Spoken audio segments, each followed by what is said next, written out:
وبه نستعين على أمور الدنيا والدين. والصلاة والسلام على أشرف الأنبياء والمرسلين وعلى آله وصحبه أجمعين.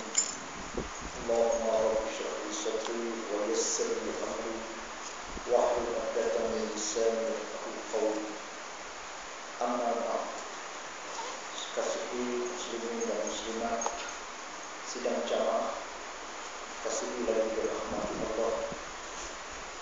Alhamdulillah, sama-sama kita sekali lagi memanjatkan rasa syukur kita kepada Allah Subhanahu wa taala kerana kita masih diberikan kesempatan dan diberikan kekuatan untuk sama-sama kita melakukan dan mengamalkan segala apa yang telah diperintahkan oleh Allah kepada kita. Dan sama-sama kita berdoa mudah-mudahan kita sentiasa beristiqamah sehingga akhir hayat. Sesungguhnya teman setia kita ialah amalan yang kita lakukan, ilmu yang kita pelajari, itulah yang tidak akan terpisah daripada diri kita walau sedetik pun, sehingga kita mengakhiri kehidupan kita. Dia masih lagi bersama-sama dengan kita ketika mana kita berada di alam kubur. Maka ilmu dan amal inilah yang akan menjadi pendamping dan menjadi teman sehinggalah kita dibangkitkan oleh Allah Subhanahu wa taala di padang mahsyar. Maka ilmu dan amal juga yang akan bersama-sama dengan kita. Inilah yang dinamakan sebagai teman setia. Tetapi segala harta, pangkat, darjat, anak istri, apa juga yang kita miliki sekarang ini bukanlah menjadi teman setia kita di dalam kubur dan di hari akhirat. Mereka hanya teman kepada kita semasa kita hidup di dunia. Bila kita meninggalkan dunia yang mana ini tuan-tuan, maka segala itu kita akan tinggalkan. Anak istri kita tinggalkan, harta benda kita tinggalkan, pangkat darjat kita tinggalkan. Semua itu tidak lagi memberi manfaat kepada kita. Maka oleh kerana itu, tuan-tuan muslimin muslimat rahimakumullah, maka bersiap sedialah kita dengan amal-amal yang soleh dan ilmu yang kita pelajari ini insya-Allah menjadi nur cahaya kepada kita yang akan menerangi kubur kita kelak di hari yang disebut sebagai kita akan berada pada alam barzakh, alam kubur. Sebab itu tuan-tuan muslimin sidang jamaah yang dikasihi dan dirahmati Allah, Ahmad bin Harbin berkata bahawa manusia di hari akhirat akan terbahagi kepada 3 kumpulan. Di hari akhirat nanti, kata Ahmad bin Harbin, manusia ini akan dibahagikan kepada 3 kumpulan. Kumpulan pertama ialah orang yang kaya dengan pahala amal yang soleh. Ini kumpulan yang pertama. Semasa hidupnya dia sentiasa berlomba-lomba mencari dan mengumpulkan pahala. Apa sahaja kerja yang dilakukan itu dia mengharapkan mudah-mudahan Allah Subhanahu wa taala memberikan pahala kepada dia, kerana dia yakin bahawa kelak di hari akhirat dia akan mendapat kemenangan di akhirat dengan ganjaran pahala yang Allah beri kepada dia. Ini kumpulan yang pertama. Kumpulan kedua ialah orang yang fakir pahala. Yang fakir pahala. Dan kumpulan yang ketiga ialah orang yang kaya dengan pahala, tetapi lantaran dosanya sesama manusia, maka pahala amalnya diberikan kepada orang yang terbabit sehingga habis ke semua pahala amal, lalu dia jatuh muflis di akhirat. Tuan-tuan, orang yang fakir akan amalan pahala itu yang kedua. Dan yang ketiga itu dia banyak beramal, tapi kerana dia ada penyakit dalam batin dia, maka dia telah menyumbangkan pahalanya kepada orang lain yang menyebabkan dia menjadi muflis, menjadi orang yang bankrupsi dengan amal. Sembahyang cukup 5 waktu sembahyang, puasa dia, tapi dia riba, dia mencela seseorang, dia ada sifat hasad dengki. Jadi tuan-tuan, penyakit inilah yang memakan segala amalan yang ada pada diri dia, yang menyebabkan menjadi orang yang jatuh muflis di akhirat.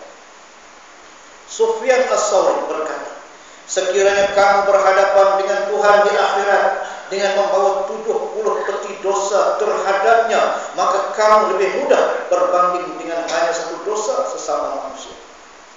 Dosa sama manusia yang amat sukar bagi kita. Kalau kita berdosa dengan Allah, walaupun dosa kita banyak, kita melakukan dosa dengan Allah, maka kita memohon keampunan daripada Allah Subhanahu wa taala, maka insyaallah Allah Subhanahu wa taala akan membuka pintu keampunan.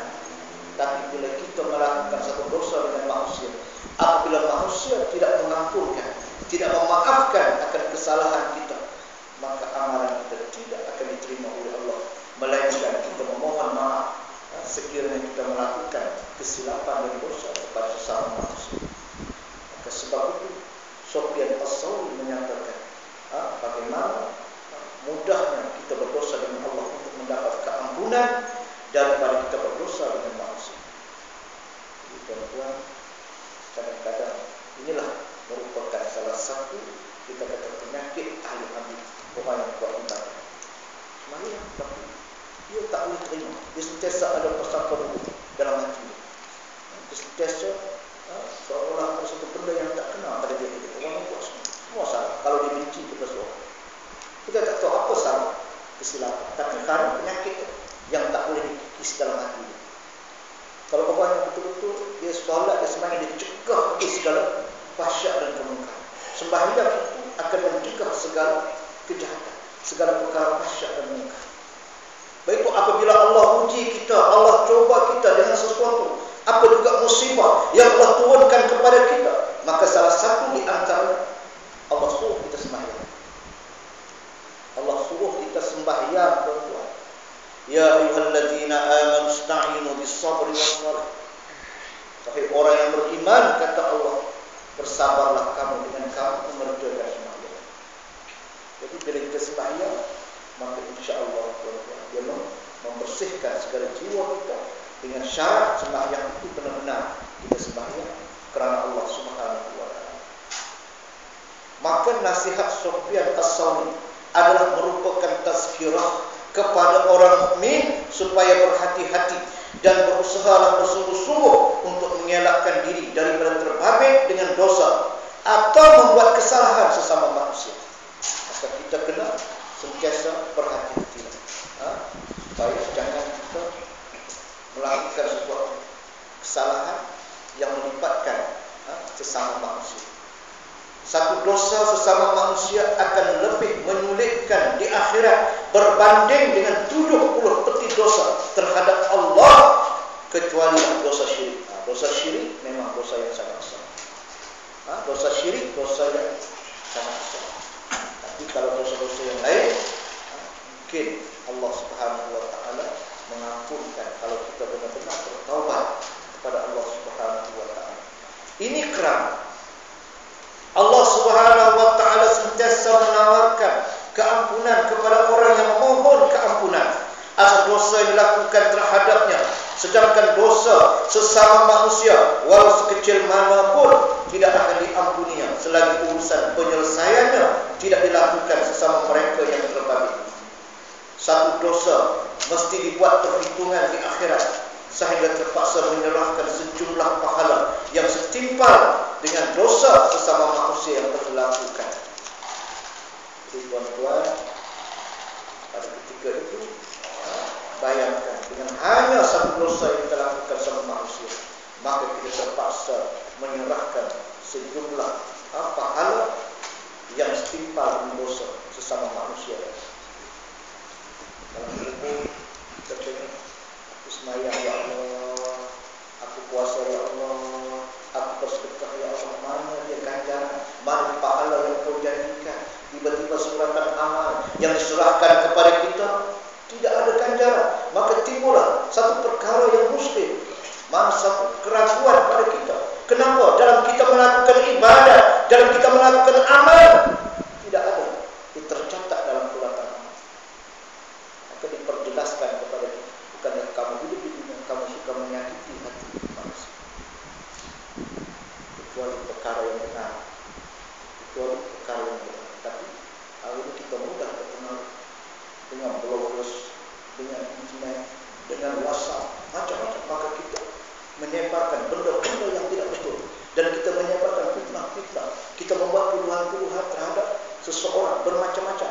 Maka sebab itu kita akan bertanggungjawab di hadapan Allah Subhanahu wa taala. Adakah kita tidak rasa bimbang, tidak rasa takut dengan Allah apabila kita berada di mahkamah Rabbul Jalil yang tidak ada siapapun yang dapat menolong dan menyelamatkan kita, melainkan pada ketika itu amalan kita yang akan menjadi saksi di hadapan Allah Subhanahu wa taala. Saya cukup bimbang di zaman kita zaman lantar, zaman kita dapat banyak maklumat, tetapi banyak maklumat-maklumatnya kita amat bimbang, benda yang meragukan. Dan sekarang ini heboh pula tentang tersebarnya banyak hadis-hadis palsu. Jadi tuan-tuan, jadi orang menggunakan pula hadis-hadis palsu. Jadi sebab itu kita duduk dalam pengajian ilmu, kita duduk dalam majlis ilmu, insya-Allah mari kita cuba kita memahami ajaran Islam. Bagaimana Islam yang menjadi anutan kita ini, mesti kita faham betul-betul akan segala tunjuk ajar yang terdapat dalam Al-Quran dan hadis Nabi sallallahu alaihi wasallam. Siapakah yang hendak memberikan kemaafan di akhirat? Dalam situasi manusia mencari jalan untuk melepaskan diri daripada azab neraka. Pada ketika itu masing-masing tuan-tuan berusaha nak melepaskan diri. Dia tidak memperdulikan sesiapa. Seorang bapa tidak memperdulikan isteri dan anak-anak. Isteri dia tak peduli, anak-anak dia tak kisah. Begitu juga anak dia hanya melihat akan diri dia dan tidak lagi mengambil tahu tentang apa yang berlaku di sekeliling. Disebut nafsi-nafsi. Masing-masing mementingkan diri mereka, kerana mereka sangat bimbang, rasa takut dengan azab neraka Allah Subhanahu wa taala. Apatah lagi jika hanya satu dosa orang lain terhadap dirinya akan memungkinkan dia mendapat pahala secara percuma. Kita pula tuan-tuan, bila orang memberikan tuduhan, cakap satu benda yang tak betul tentang diri kita kata alhamdulillah. Itu yang disebut. Kenapa kita sebut alhamdulillah? Sebab kita dapat pahala dia. Dan kita balas balik, dia pun sama. 2 kali 5, 5 kali 2. Angin teruk, kita pula pun sama juga langsung. Dia bagi pahala kat kita, kita bagi pahala balik kat dia. Pahala kita bagi kat dia, pahala dia ambil kat kita. Jadi maknanya kalau kita boleh bagi penjelasan, kita bagi penjelasan untuk bela diri kita. Tapi kalau kita rasa orang cakap juga diri kita tak alhamdulillah. Maknanya benda yang tak betul ke atas diri kita. Hati kita pun tak rasa gelisah. Kadang-kadang benda yang menyakitkan hati, tapi kita kena sabar. Innallaha ma'as sabirin, kata Allah. Sesungguhnya Allah senantiasa bersama-sama dengan orang yang sabar. Padahal lagi dalam kita menyatakan keislaman, kadang berbagai tuhmah, berbagai cacian, penghinaan, kita kena melihat ini adalah merupakan sunnatullah. Sejak dari zaman Rasulullah sampai sekarang ini tuan-tuan, benda celaan, cacian dan sebagainya, benda yang berlaku secara berkesinambungan sehinggalah sampai kiamat. Sebab itu Allah Subhanahu wa taala menyatakan, jangan berpaling daripada agama Allah. Kalau berpaling saja, maka kita akan jauh daripada rahmat Allah Subhanahu wa taala. Kita meletakkan rasa kasih kita kepada Allah mengatasi kasih kita kepada makhluk, maka insya-Allah kita akan dekat dengan Allah, kita akan hampir dengan Allah. Yuhibbuhum wa yuhibbuna. Mereka dikasihi oleh Allah dan Allah juga mengasihi mereka. Bayangkan tuan-tuan, kalau mereka mati pun jasad mereka terpelihara. Kita tengok satu runtuhan akibat besar perangan dengan Zionis. Setahun dah tuan-tuan baru ditemui satu jenazah yang tertimbus di dalam runtuhan tersebut. Dia adalah pejuang Brigade Al-Qassam yang gugur ketika menentang Zionis. Jasad yang masih sempurna, jasad yang masih utuh, masih berdarah, dan darah masih mengalir pada jasadnya. Bahkan kita lihat tuan-tuan dalam YouTube itu berbau harum disebut berbau harum akan darah yang mengalir itu, menunjukkan kepada kita bahawa jasad itu dimuliakan oleh Allah Subhanahu wa taala. Bahawa inilah janji Allah dalam Al-Quran yang Allah janjikan kepada setiap mereka yang cintakan Allah dan cintakan Rasul. Minal mu'minina rijalun sadaqu ma ahadullah alaihi faminhum man qada nahbahu wa minhum man yantazir. Ini janji Allah.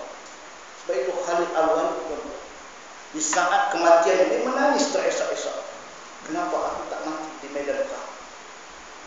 Kenapa? Itulah yang dicita-citakan. Tapi inilah Khalid yang tetap bersama dengan Islam sehingga akhir hayat dia. Jadi sebab itu kita tidak tahu apakah kesudahan kehidupan kita. Yang kita doa, yang kita minta, mudah-mudahan hidup dan mati kita untuk Islam.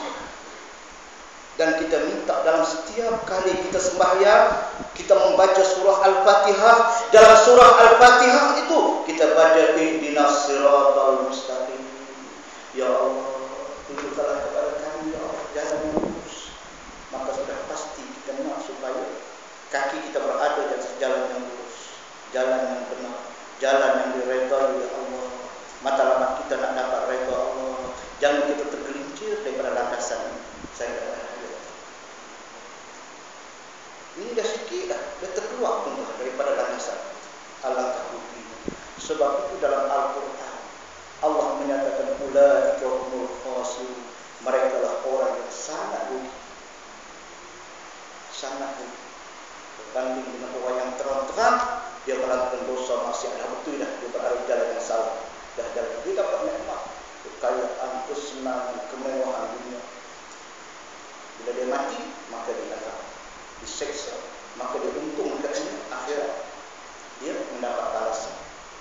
Tapi ada orang yang susah di dunia, tapi di ujungnya dia juga susah di akhirat nanti disebabkan kerana dia tidak memahami akan ajaran Islam. Walaupun benda yang dia melihat seolah benda yang betul, tetapi syaitan sentiasa berusaha untuk menimbulkan keraguan dalam tuan-tuan muslimin sidang jamaah yang dikasihi lagi dirahmati Allah.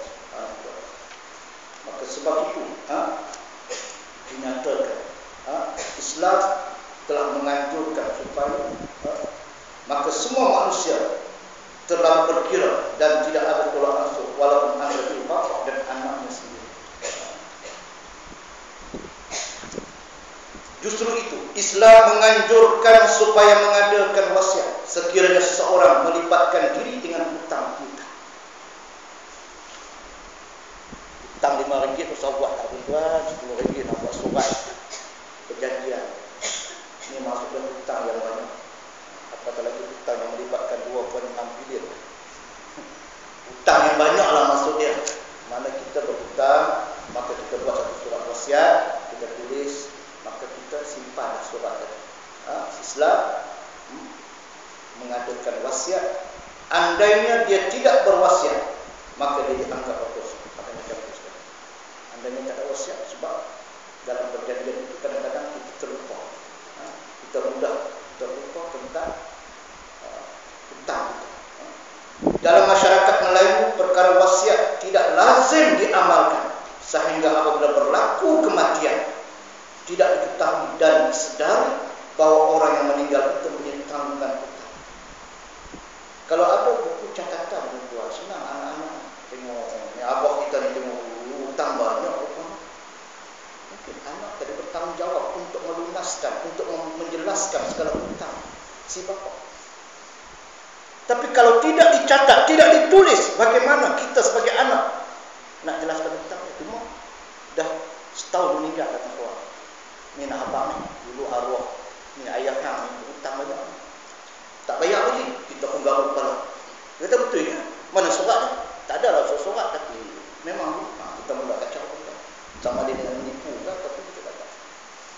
Maka kepentingan surat untuk kita kata wasiat, suatu benda yang sangat dituntut dalam Islam. Bila ada orang yang nak berhutang dan memberikan. Jadi tuan-tuan, kadang-kadang kita orang ini dia lebih meraihkan. Apalah, tak payah. Saya boleh lah, nanti kita ingat sendiri lah. Kita fikir, tapi ajaran Islam yang menghendaki sedemikian takut, sebab hutang piutang ini melibatkan kehidupan kita di akhirat, tergantungnya amalan kita. Apabila tidak diketahui dan tidak mengetahuinya, maka tidak ada waris yang akan membayar hutang dan apa-apa yang bersangkutan dengan manusia. Dengan demikian bertambahlah malang nasib orang itu apabila mati menanggung hutang. Walaupun hutang itu perkara biasa, tetapi sehingga sampai ajalnya dia masih menanggung hutang. Akan tetapi jika ada wasiat secara bertulis atau secara lisan yang menyatakan hal hutang piutang, maka bolehlah si waris menyelesaikan. Artinya dengan perantaraan wasiat, seseorang itu masih ada harapan bebas daripada hutang walaupun setelah kematian mereka. Jadi maknanya bila saja hutang, insya-Allah dia bebas daripada bertanggungjawabkan nanti. Jika dalam kubur selesai semua sebelum dibangkitkan dari hisab, nanti hari penghisaban. Yaumul mahsyar sudah sampai, tiba-tiba tak jelas lagi hutang masalah besar. Tapi bagi orang yang dah meninggal dunia, maka anak-anak yang masih hidup ataupun waris itu masih boleh memberikan pertolongan untuk menyelesaikan segala hutang piutang. Seandainya ada catatan. Itu pentingnya tuan-tuan. Menurut Al-Qurtubi, adalah benar bahawa membawa 70 peti dosa terhadap Allah lebih ringan berbanding dengan satu dosa sesama manusia. Kerana Allah Subhanahu wa taala Maha Kaya, Maha Pengasih, Maha Penyayang, Maha Pemurah, justru adalah mudah bagi Allah mengampunkan dosa hamba selagi dosa itu bukan dosa syirik. Ini kata Al-Qurtubi. Walaupun seseorang itu membawa 7 peti dosa, itu lebih mudah kalau setakat dosa dengan Allah berbanding dengan satu dosa dengan manusia. Adapun tuan-tuan muslimin muslimat yang dirahmati Allah, golongan kafir, orang-orang yang tidak beriman, segala dosa mereka akan diletakkan dalam satu piring timbangan yang sangat gelap. Mereka tidak mempunyai sebarang kebajikan lantaran kekufuran terhadap Allah Subhanahu wa taala. Nasib mereka amat malang buat selama-lamanya, dan mereka tidak ada peluang terbebas daripada azab neraka. Orang kafir yang tidak beriman, dia buat kebaikan, selalu bagi sumbangan, derma, tolong orang. Ada pun zaman sekarang ini dia terbalik. Orang yang kafir, dia mengambil akhlak orang Islam, suka tolong orang, suka bantu. Tetapi akhlak orang kafir yang jahat, yang buruk ini ada kepada orang Islam di akhir zaman. Saya dah jumpa ada seorang Cina apa-apa tak baik. Saya kata, you masuk Islam, you masuk syurga. Oh, tengok muka kita kan. Dia tengok muka kita, you masuk syurga. You baik, tolong orang, kereta kita rosak, dia sambil pergi. Telefon dia. Dia kata, oh, tak ni. Saya bawa ke kedai, bagus. Dia bawa kita pergi sembang. Dia kasih, dia saya punya kawan baik. Dia beritahu dekat, okey, jangan, tak mahal-mahal sangat. Ini saya punya kawan baik. Tuan-tuan pergi pasar borong, berongkul sekali Cina tak pakai baju. Kita beli, lepas tu dia ambil satu mangkuk lagi, dia tambah. Kita tak apa, minta maaf, sedekah dia kata. Dia bagi satu mangkuk, dia tak orang dia. Maknanya dia baik. Tetapi di akhirat nanti orang yang kufur, orang yang tak beriman, orang yang tidak bersyahadah ini, mereka tidak akan dinilai. Mereka ini tetap akan masuk neraka disebabkan akidah mereka, disebabkan kekufuran mereka. Mereka tidak beriman kepada Allah, maka tempat mereka sebagaimana yang Allah janjikan dalam Al-Quran, innal ladzina kafaru min ahlil kitab wal musyrikina fi nari jahannam khalidina fiha. Allah menyatakan orang-orang kafir, orang-orang musyrik yang syirik kepada Allah dan ahli kitab, mereka itu akan dihumbankan ke dalam neraka, kekallah selama-lamanya, tak ada harapan ke syurga. Adakah kita ini tuan-tuan akan jadi kufur? Maka kita juga boleh kufur walaupun kita Islam. Islam kita kata kafir, itu adalah merupakan nama orang yang kafir, tapi sifat dia kufur. Islam tetapi sifat dia kufur. Kan baru ada seorang artis tu, seorang artis yang mula dengan huruf Z. Kita tahu lah kan, mana selalu tengok dalam internet dan dalam apa. Dia kata, tempoh saya berkudung telah tamat. Hari ini dia buka balik kudung dia. Sebelum tu dia pakai kudung, tiba-tiba dia buka kudung. Maka orang tanya, kenapa? Kenapa dia buka kudung? Dia kata, tempoh saya berkudung telah tamat. Betapa dia mempersenda-sendakan ajaran Islam. Sampai peringkat macam tu sekali, jahilnya manusia sanggup menghina sesuatu peraturan Allah. Apa yang telah Allah tetapkan dalam Al-Quran, dia buat tak kisah. Tempoh dia dah tamat. Sekarang dia buka dulu. Dia tak boleh main-main. Seorang bloggers daripada Indonesia, tuan-tuan, tengok, saya tak ingat nama dia, tuan-tuan. Blog dia menghina Muhammad, menghina Allah. Dia kata, mana Tuhan Muhammad? Saya teringin sana nak tengok Tuhan Muhammad. Kalau betul-betul Tuhan Muhammad ini seorang yang mempunyai kuasa, sila ambil nyawa saya sekarang. Sebab saya nak bertemu dengan Tuhan Muhammad, Tuhan orang Islam. Maka dia mencabar sebagaimana Namrud pernah mencabar Tuhan Allah ketika zaman Nabi Allah Ibrahim AS. Sehingga sejarah mencatatkan bagaimana Namrud dia ambil anak panah, dia tarik daripada bawah, dilepaskan ke atas. Hilang anak panah tadi. Diambil oleh malaikat dan dibasahkan di hujung anak panah itu, dilepaskan ke bawah. Dan dilihat anak panah yang berdarah itu, maka dia menyatakan, wahai Ibrahim, aku telah membunuh Tuhan kamu. Oh, itu dia. Namrud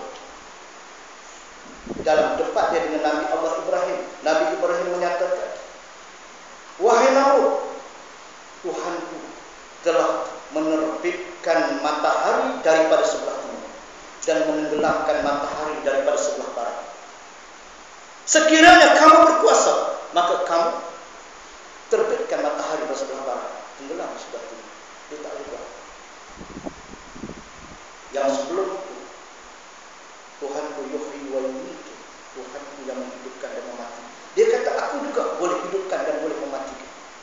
Dia bawa dua tahanan daripada penjara, dibawa di hadapan Maharaja Namrud dan dibunuh seorang daripadanya dan dibiarkan seorang yang hidup. Maka dia kata, wahai Ibrahim, tengok, yang hidup, yang mati. Aku bagi mati dia, bagi hidup. Coba apa dia? Dalam hanya beberapa minit sahaja tersentak, rohnya keluar. Dia mati secara mengejut dan wajahnya bertukar menjadi hitam. Bayangkan wajah daripada atas ke bawah jadi hitam. Ini kuasa Allah. Allah nak tunjuk betapa sombongnya manusia, betapa degilnya manusia, betapa mereka durhaka kepada Allah dan mereka tidak yakin akan apa yang telah Allah janjikan dalam Al-Quran. Kita yakin, sebab itu kita berkorban. Kita yakin, maka sebab itu kita bersungguh-sungguh nak beramal. Selagi mana masih ada masa untuk kita, masih ada kesempatan untuk kita, masih ada sisa-sisa umur yang Allah beri kepada kita, walaupun dalam keadaan kita makin lemah. Bukan makin kuat, tuan-tuan, kita ni makin lemah. Kenapa bulan Ramadan kita kuat? Tiap-tiap malam kita sembahyang.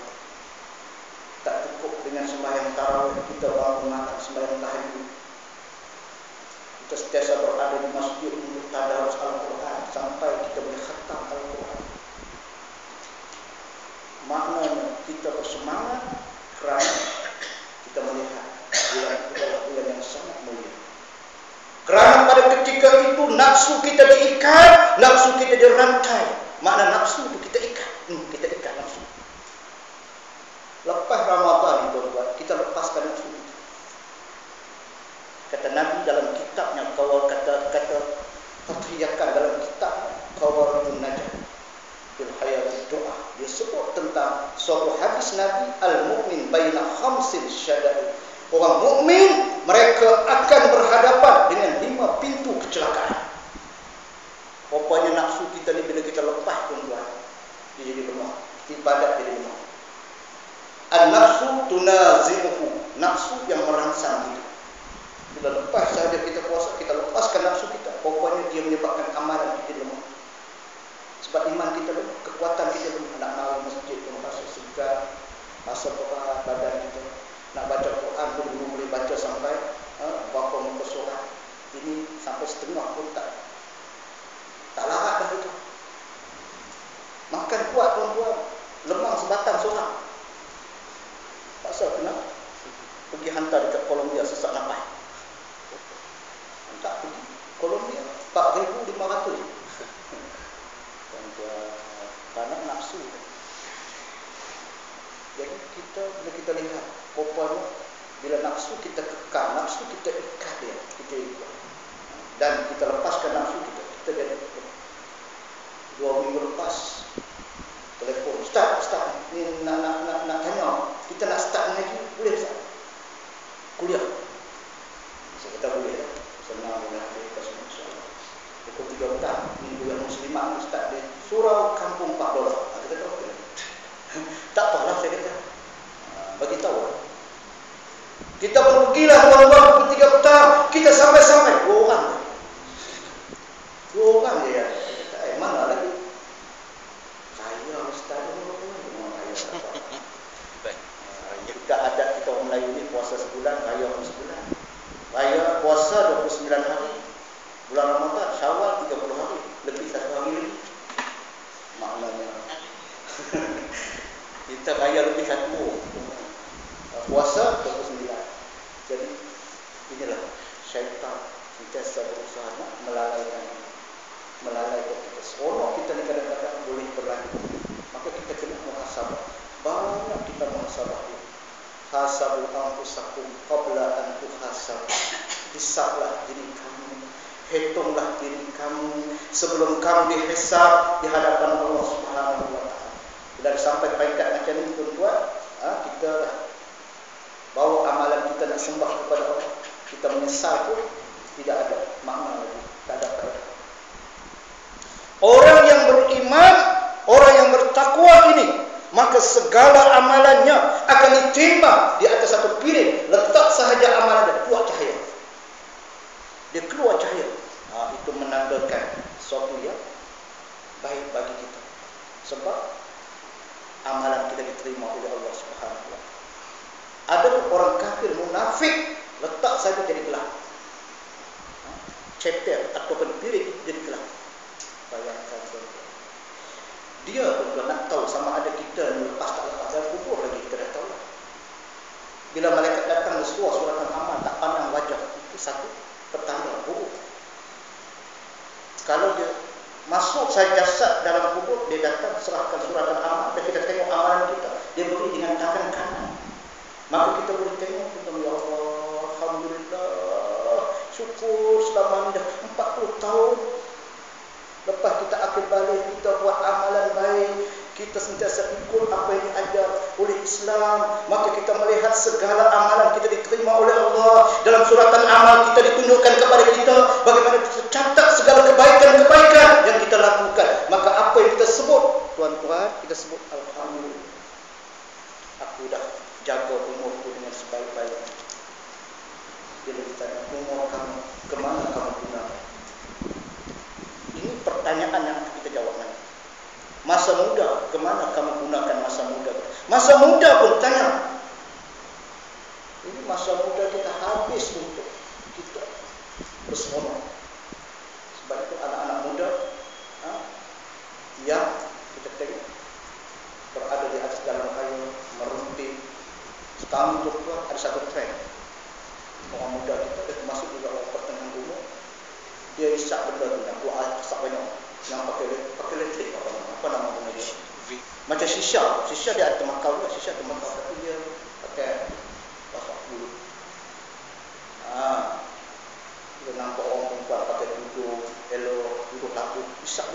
Kuasa. Ini Yahudi. Bagaimana liciknya mereka nak menjahannamkan kita umat Islam. Dia buat satu benda, ada kata ni tak ada kena mengena dengan tembakau semua boleh. Tapi adakah itu akhlak Islam? Yang kita nampak pun kita rasa ya Allah, beginilah mudahnya trend zaman sekarang. Kononnya itulah kemajuan. Itulah tanda kita tidak ketinggalan zaman. Sedangkan orang yang menolak sesuatu benda yang boleh merosakkan akhlak itu, maka dianggap orang yang kolot ketinggalan zaman. Tuan-tuan muslimin sidang jamaah yang dikasihi lagi rahmat Allah. Haisamah bin Sulaiman meriwayatkan sebuah hadis daripada Jabir bin Abdullah, kata Rasulullah sallallahu alaihi wasallam bersabda, Allah Subhanahu wa taala akan menimbang segala amalan di akhirat. Barang siapa yang amal kebaikannya lebih berat walaupun seberat telur kutu akan dimasukkan ke dalam syurga. Adapun orang yang berat amal kejahatan walaupun seberat telur kutu, nescaya akan dimasukkan ke dalam neraka. Sekiranya antara amal baik dan amal buruk itu sama berat dalam timbangan, maka orang itu akan dihantar ke suatu tempat yang bernama Al-A'raf.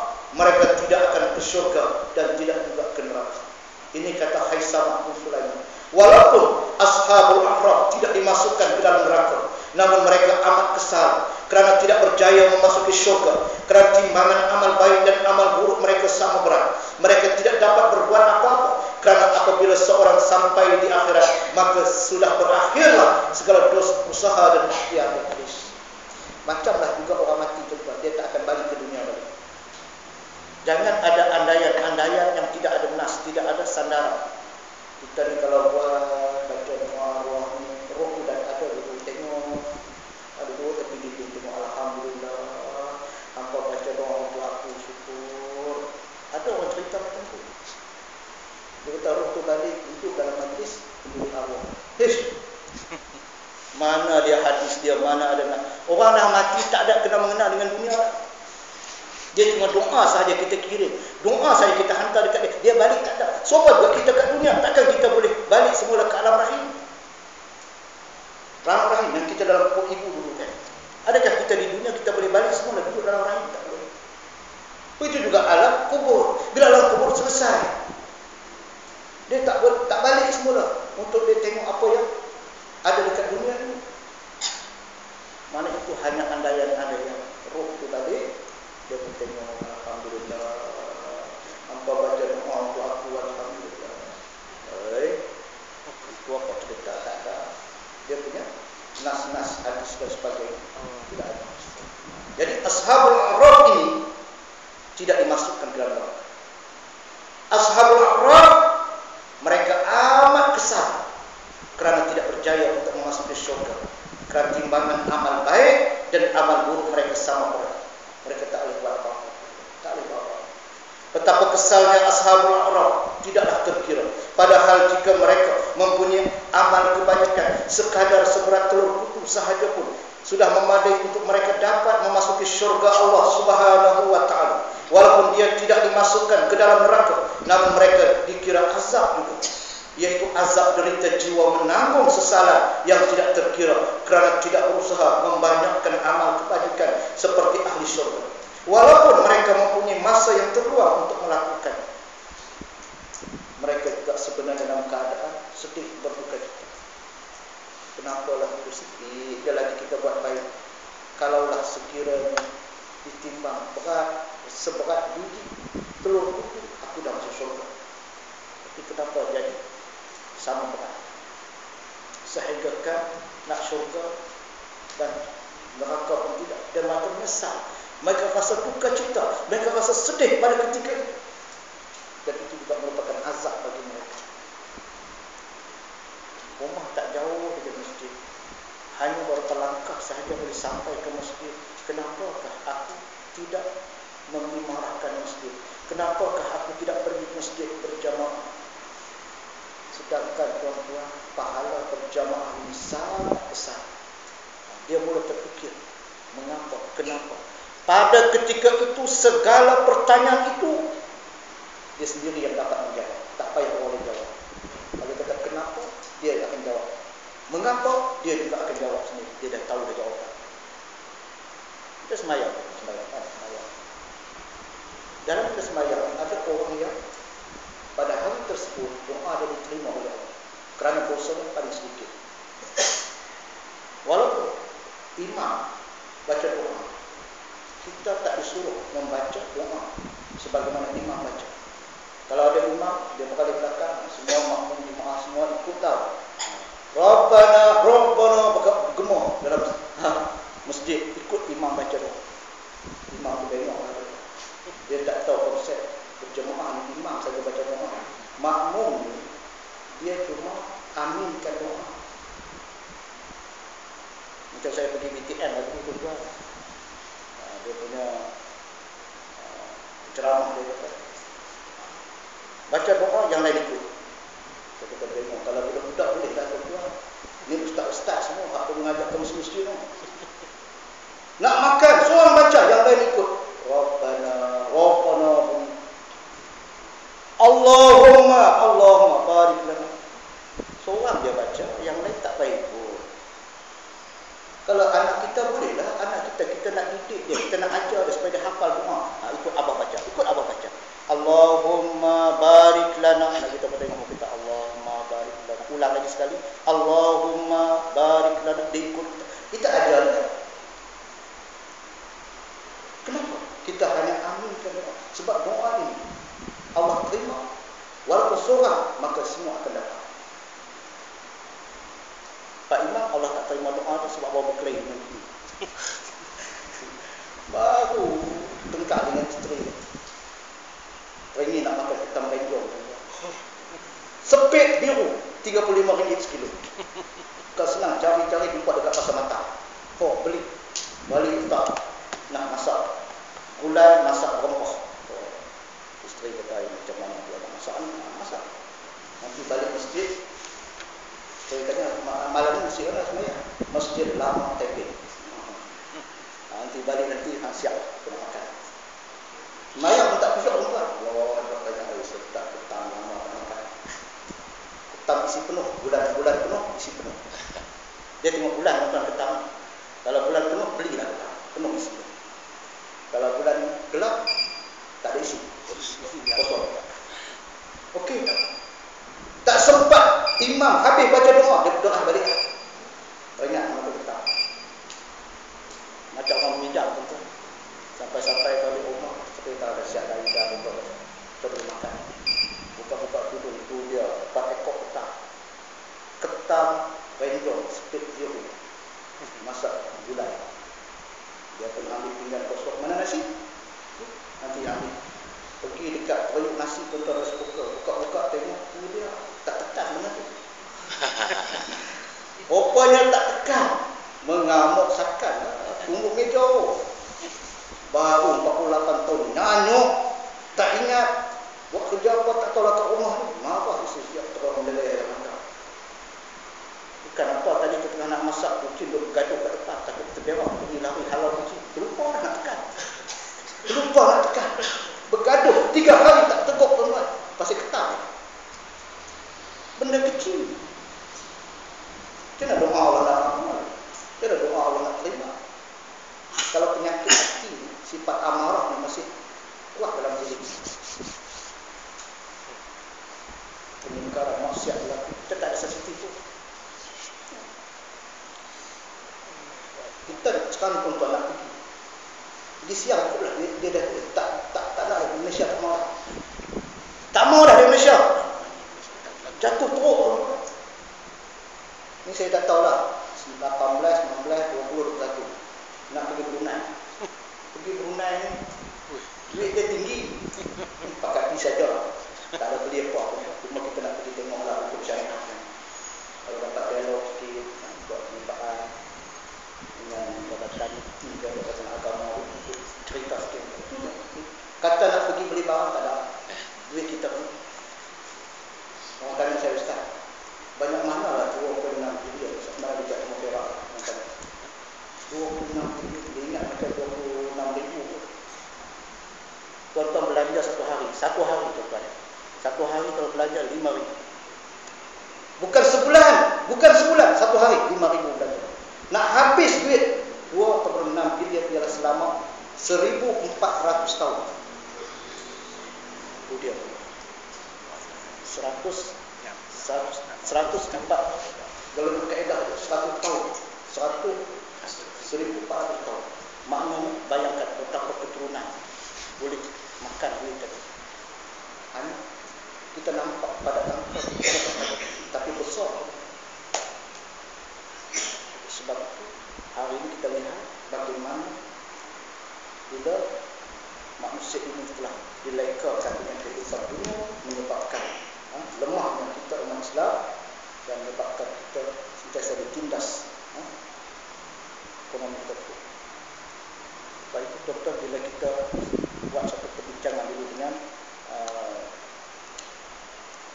ketua dinas yang melaksanakan hukuman syariat di Aceh itu, ketua masa dialog dulu masa kita pergi, dia kata bila laksanakan sahaja hukum Allah, kadar jenayah turun secara mendadak. Kes jenayah ni otomatiknya turun bila tak laksanakan apa yang telah Allah perintahkan dalam Quran. Kadar jenayah meningkat. Sejarah mencatat ketika Baghdad suatu ketika baru terkenal dengan tamadun ilmu. Bila mereka leka dengan keseronokan, mereka leka dengan kesenangan, mereka leka dengan kemewahan.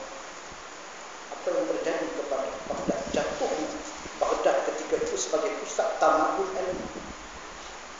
Bahkan segala kitab-kitab yang ditulis oleh para ulama yang disimpan di khazanah, mana di kutubkhana, di perpustakaan di Baghdad telah dibongkar. Dan kitab-kitab itu dikeluarkan dan dicampakkan ke sungai Furat dan Dajlah oleh tentera-tentera Tatar. Ini yang berlaku dalam sejarah Islam. Sehingga sampai begitu sekali penghinaan kepada orang Islam kerana dia meninggalkan segala perintah Allah, hukum Allah. Itulah kita hakikat dia.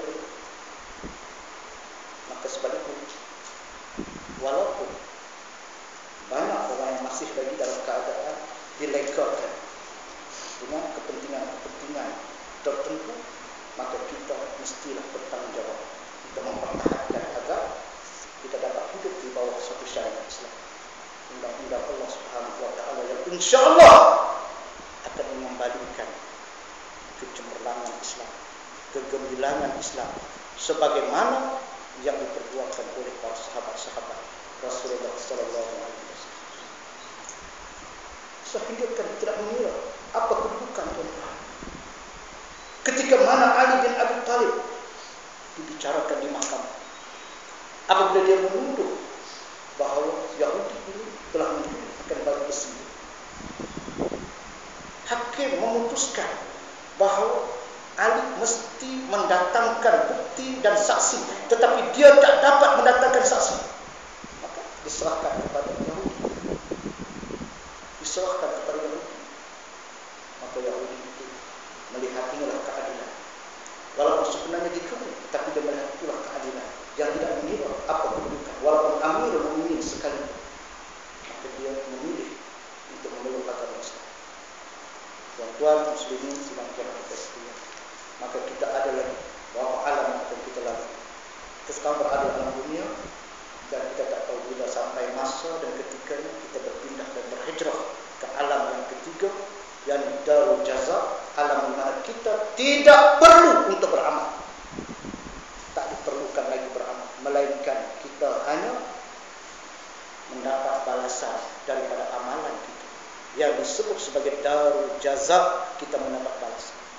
Pada waktu yang sama, kita juga masih mengharapkan bekal-bekal amalan daripada orang yang masih hidup. Tuan-tuan, ada amal jariah. Amal jariah yang tuan-tuan tinggalkan semasa di dunia ini. Di masjid lama mungkin ada yang menyumbangkan sesuatu. Ada yang menyumbangkan kipas angin, ada sumbangkan kursi batu. Selagi mana benda itu masih wujud dan masih diguna pakai, maka menjadi amalan. Walaupun dia tidak beramal, tapi pahalanya masih lagi sampai. Sehinggalah Allah pindahkan kita kepada alam yang seterusnya, yaitu alam mahsyar. Alam mahsyar tak ada dah kita kata nak datang lagi amalan-amalan lain nak turun, kita tak ada. Tutup habis. Pada ketika itu disebut hari perbicaraan Allah. Dan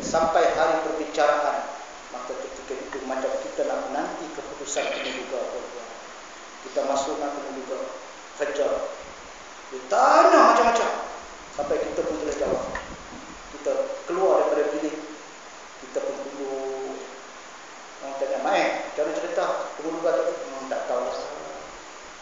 Berjaya ke tak berjaya ke tak tahu. Nampak gaya macam nak fail dia."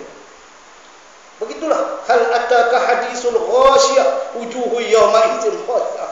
Wujuhu yawma idzin khashi'ah. Kata Allah dalam Al-Quran. Betapa bimbangnya kita di hari mahsyar. Terusnya sampai hari akhirat, dan insya-Allah kita akan sampai nanti dalam bab-bab ini dalam kuliah kita akan datang. Aku qouli hadza astaghfirullah wa lisa'iril muslimin wal muslimat fastaghfiruh innahu huwal ghafurur rahim.